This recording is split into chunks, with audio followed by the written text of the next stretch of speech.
I was running round in circles, lost my mind, lost my purpose. I was blindfolded and searched for what was missing. I was drowning in the silence. Nag-meet kami sa Klinika Antipolo. Bali, naging ka-work ko siya for 2 months. Since sabi niya, ako daw yung pinaka-approachable niyang ka-work, sa akin siya palaging nagpapaturo ng blood extraction. Na-meet ko na siya sa Klinika Antipolo. We're both medical technologists sa laboratory. So doon unang nagtagpo talaga officially yung story namin ni Zara. Even when the sky falls down, even when everybody let me drown. If I only knew, it's always been you.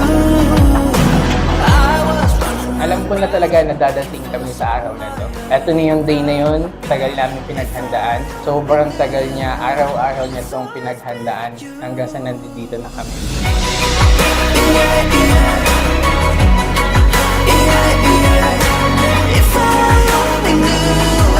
2018, na-remember ko, nag-hike yung group namin, nandun siya. And then, dun ko na-realize nung nag-look back kami ng photos, nandun yung first photo namin na solo namin dalawa.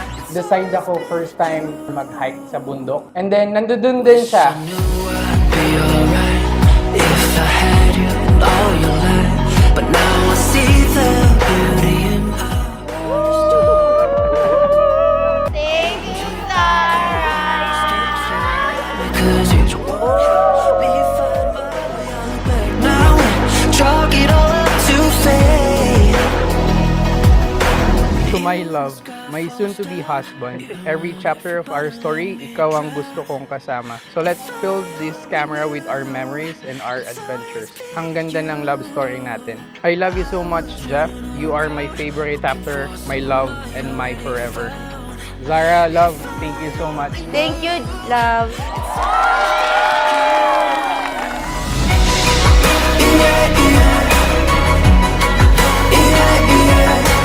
If I only knew, it's always been you.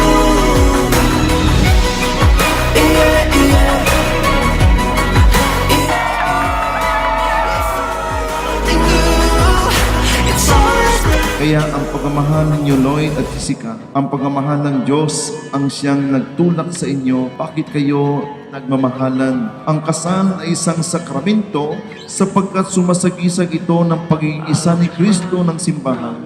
Ang kasal ay isang pagtitipan ng lalaki at babae na magkasama bilang mag-asawa sa buo nilang buhay na may pag-ibig sa bawat isa. Baby, I'm falling head over heels, looking for ways to let you know just how I feel. I wish I was holding you by my Love, side. Zara. Ito na yun, pinakahintay nating araw, pag-iisang dibdib natin sa witness ng Panginoon, babasbasan na ni Lord. I love you. Hold back, you ought to know that you're the one that's on my mind. Falling too fast, deeply in love, finding the magic in the colors of you. You're the right time at the right moment. My only wish, magkaroon ka na happy marriage with Sarah. You'll live a happy life. Magkaroon kayo ng maraming babies na malulusog. Kasing talino yung mag-asawa. Pag may problem, nandito lang kami ng tatay at mami. Huwag mo kaming kakalimutan. We love you. It's you. Kayang-kaya mo na yan. Sinalak ka namin ni Mami na maayos. Alagaan mo si Sarah at yung mga pag-iisahan. I love you na. Thank you kasi nandiyan kayo always para sa akin. Thank you kasi parehas ko kayong kasama ngayon. Love you, Mami. I Tatay. love you. Everything that you are is all I'm dreaming of. Yeah.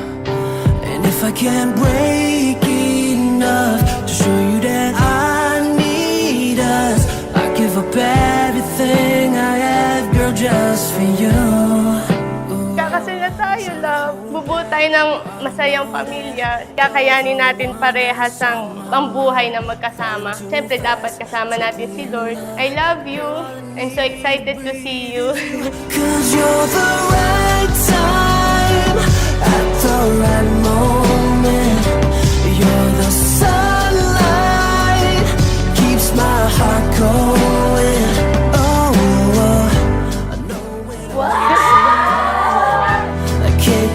stop from falling. Right time at the right. Sarah, sa wakas, makakasal na kayo ni Jeff. Sana patunayan niyo sa isa't isa na nagmamahalan kayo. Thank you, Mama, Papa. Kasi kung di dahil sa inyo, wala ako dito. Is you, you know you're the right. Kaya Lloyd, ano man ang mangyari, manatili kayo sa Diyos. Jessica, pahariin ninyo ang Diyos sa inyong pamilya, sa inyong pag-asama bilang mag-asawa. Ang pinagsama ng Diyos ay huwag paghiwalayin ng tao.